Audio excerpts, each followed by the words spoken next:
Panskura super speciality হাসপাতালের ধর্ষণ কাণ্ডে রাজ্য মহিলা কমিশনের পর এবার আসরে জাতীয় মহিলা কমিশনও। নির্যাতিতার সঙ্গে সাক্ষাৎ করবেন কমিশনের সদস্যরা।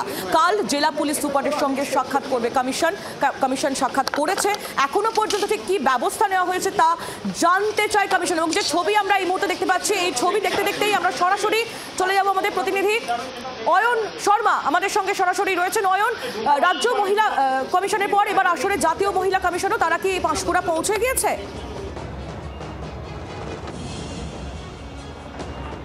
দেখো, ইতিমধ্যে আমার পিছনে পাঁশকুড়া সুপার স্পেশালিটি হাসপাতালের যে জরুরি বিভাগ রয়েছে, সেই জরুরি বিভাগে ঠিক ঘড়ির কাঁটায় ঠিক 11টা 50 সেই সময় জাতীয় মহিলা কমিশনের যিনি সদস্য ডক্টর অর্চনা মজুমদার তিনি এসে পৌঁছান এই হাসপাতালের একেবারে ফার্স্ট ফ্লোরে। সেখানে এমএসভিপি যিনি রয়েছেন এই হাসপাতালের, সেই সুপারকে না দেখে রীতিমতো ক্ষোভ প্রকাশ করতে দেখা যায়।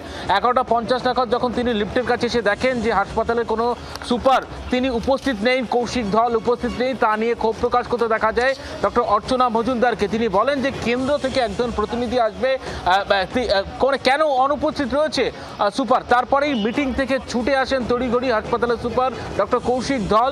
তিনি এসে জানান যে তিনি মিটিংয়ে ছিলেন, যে কারণের জন্য তার আসতে দেরি হয়েছে। ইতিমধ্যে তোমাকে বলে রাখি যে হাসপাতালে একেবারে একজন নির্যাতিতা, মূলত এই যে ঘটনা, সেই ঘটনায় প্রথম দিন দুজন অভিযোগ দায়ের করেছিলেন, তার মধ্যে একজন নির্যাতিতার সঙ্গে হাসপাতালেই একেবারে কথা শুনছে, তার কথা শুনছেন। এবং তারপর এখন ইতিমধ্যে যে খবর পাওয়া যাচ্ছে, এনসিডব্লিউ যিনি সদস্য ডক্টর অর্চনা মজুমদার তিনি হাসপাতালের কর্তৃপক্ষ ধন্যবাদ তোমায় অয়ন শর্মা আমাদের প্রতিনিধি সরাসরি ছিলেন আমাদের সঙ্গে পাঁশকুড়া থেকে। বাংলার আওয়াজ, বাঙালির আবেগ, জি 24 ঘন্টা।